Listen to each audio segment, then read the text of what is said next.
Welcome. This question says, how big is the gap between the plates of a circular, air-filled 3 microfarad parallel plate capacitor that has a radius of 4 centimeters? So here's a schematic diagram showing it. There's my radius. So they're circular plates and they have a radius r, and the gap between them is designated as d.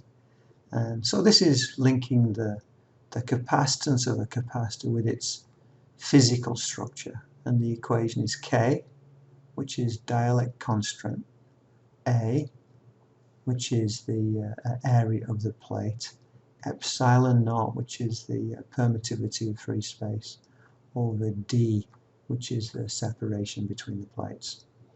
I want to find D, so D is equal to dielectric constant, area, epsilon naught over C.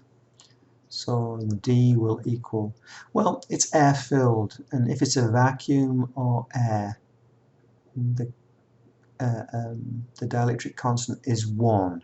If it's a plastic or a mylar or a paper, it will have a higher value than 1. So it's the dielectric constant is like a figure of merit for a material that fills in the gap.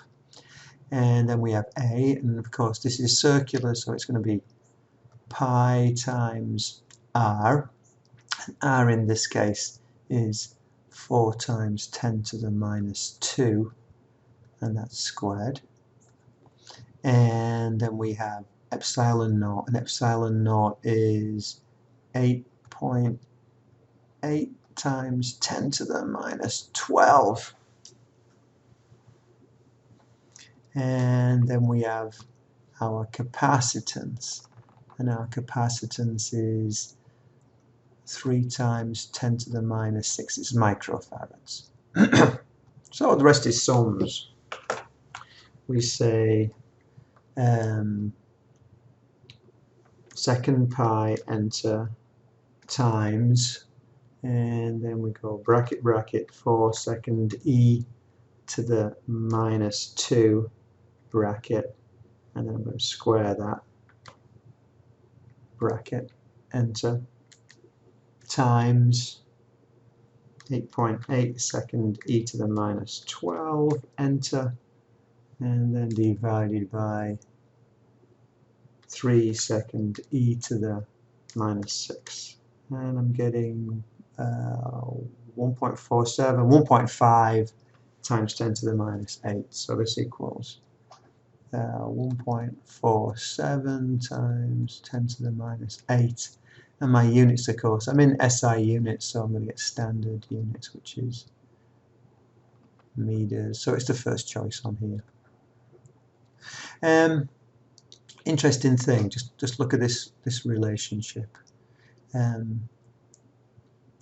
If I reduce my separation for a given plate area, then I increase my capacitance.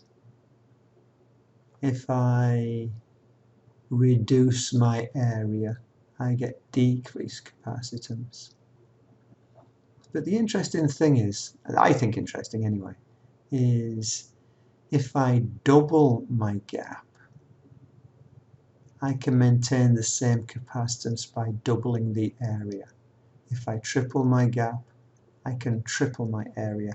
So you can envisage a series of capacitors which have a small gap and a small area, and you can get the same value capacitor for a